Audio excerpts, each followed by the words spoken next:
Allez, c'est parti pour ce décryptage. Aujourd'hui, on plonge au cœur d'un sujet qui fait couler beaucoup d'encre et qui génère autant d'espoir que de frustration dans notre communauté. On va parler de la transition de ce gigantesque projet de minage mobile vers une véritable économie numérique durable.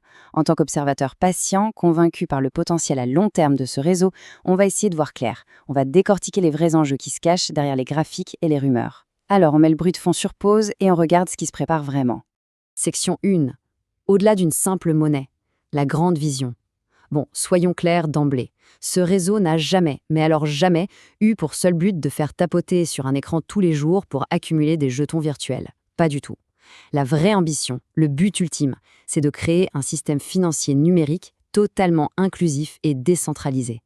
Imaginez une économie où absolument tout le monde, partout sur la planète, a la possibilité de participer à la finance de demain. Et ça, sans se heurter au mur des institutions traditionnelles. D'ailleurs, il y a cette citation du docteur Nicolas Kokkalis qui résume parfaitement la situation. Toute grande innovation commence par le doute avant que le monde n'en comprenne finalement la valeur. C'est fort, non? Ça nous rappelle que construire un écosystème en partant de zéro, eh bien ça ne se fait pas en un claquement de doigts. C'est un message hyper important pour garder le cap, rester patient et surtout garder la foi face au scepticisme ambiant. La vraie innovation, ça prend du temps. Et le doute, c'est juste une étape normale du voyage. Et ça nous amène en plein cœur du conflit actuel. D'un côté, on a cette spéculation à court terme. Vous savez, cette envie un peu irréaliste de devenir riche du jour au lendemain, comme si on pouvait simplement imprimer de l'argent magique sans aucune base solide. Et puis de l'autre côté, on a le vrai objectif, construire une économie et une utilité tangible pour le commerce mondial. L'idée, c'est d'installer une finance numérique inclusive au quotidien. Ce qu'il faut vraiment retenir ici, c'est que la valeur ne se décrète pas par magie. Elle se forge grâce à une adoption massive et une utilité concrète dans le monde réel. Section 2. Bruit, rumeurs et réalité, naviguer dans les turbulences du marché. Bon, on ne va pas se mentir, il y a beaucoup de mécontentement en ce moment.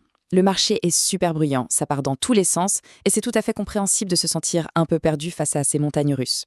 Mais attention, ces turbulences, ce n'est pas un signe d'échec. C'est en fait un obstacle ultra classique et totalement prévisible quand on étudie le cycle de vie de n'importe quelle technologie émergente. Faisons le point sur ce qui se dit et qui divise la communauté en ce moment. On entend parler de données qui montreraient un mouvement de 500 millions de jetons, ce qui représenterait environ 80 millions de dollars, et certains attribuent ça directement à l'équipe fondatrice. En plus de ça, il y a des allégations judiciaires qui tournent autour de ventes non divulguées, sans parler de ceux qui ont remarqué que les baisses de prix tombaient pile au moment de grands événements médiatiques, comme la conférence Consensus à Miami. Mais voilà, face à tout ce bruit, l'équipe a publié un démenti officiel et catégorique. Ils affirment n'avoir jamais vendu de jetons. L'idée ici n'est pas de dire qui a tort ou raison, mais d'observer à quel point des rumeurs, souvent non vérifiées, peuvent créer d'énormes vagues d'émotions et d'instabilité financière. Et puis, impossible de passer à côté du fameux GCV, la valeur de consensus global. C'est un sujet brûlant. On parle d'une valeur théorique, souvent poussée par certains groupes, autour de 314 159 dollars. Le truc, c'est que cette valeur n'est dictée par aucune réalité de l'offre et de la demande. Mathématiquement parlant, lancer une monnaie avec un prix aussi irréaliste et artificiellement gonflé, ça ferait littéralement imploser tout l'écosystème à la seconde même du lancement. Pour qu'une économie tienne la route, il lui faut un équilibre naturel avant tout. C'est d'ailleurs exactement pour ça qu'une décision radicale a été prise récemment. L'équipe a tout simplement fait le ménage. Toutes les applications décentralisées non vérifiées qui faisaient la promotion de ce fameux GCV ou qui ressemblaient un peu trop à des systèmes pyramidaux ont été retirées du réseau principal. C'est une action forte et c'est crucial pour protéger l'intégrité de l'écosystème. L'objectif, c'est de s'assurer que les applications qui restent apportent une vraie valeur ajoutée, basée sur des principes économiques viables et pas sur des promesses illusoires. Section 3. La patience face à l'innovation, une perspective historique. Quand on sent que la communauté s'inquiète, le meilleur remède, c'est souvent de faire un petit pas en arrière et de regarder l'histoire. Absolument toutes les grandes révolutions technologiques sont passées par une phase de doute massif et de critique acerbe avant d'être adoptées par tous. Donc ce qu'on vit aujourd'hui avec ce projet, ça n'a absolument rien d'inédit. Quand on observe la chronologie des innovations, c'est fascinant. Dans les années 90, on entendait partout qu'Internet n'était qu'une mode passagère pour les geeks. En 2009, miner du Bitcoin, la majorité pensait que c'était une perte de temps monumentale. Dans les années 2010, il y avait plein de gens pour jurer que ces nouveaux smartphones à écran tactile ne remplaceraient jamais les claviers physiques. Et nous voilà en route vers 2026, en plein cœur de la transition vers les économies numériques décentralisées. Au final, les doutes d'aujourd'hui sont juste la confirmation qu'on a affaire à une véritable innovation de rupture. Pour bien comprendre l'idée, prenons l'exemple des grandes universités. La vraie valeur, elle se mérite. C'est exactement comme essayer d'entrer dans une école ultra sélective. Pour décrocher ce niveau de reconnaissance, il faut s'investir à 100%, couper les distractions extérieures et surtout faire preuve d'une patience monumentale. On ne devient pas la référence absolue du jour au lendemain sans avoir pris le temps de couler des fondations en béton armé.